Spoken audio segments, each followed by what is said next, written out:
So this is Spartan's new Intimidator with heat and HVAC. It's an Intimidator FRX. They're saying this is going to be about 30,000 equipped like this with HVAC doors, rear lights, and it's their in-house motor.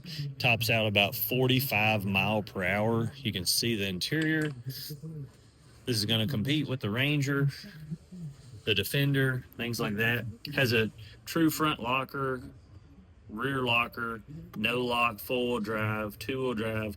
You've got your heat and air conditioning here with the vents, adjustable steering wheel, park, reverse, neutral, and high. It's a 4-seat model with cup holders.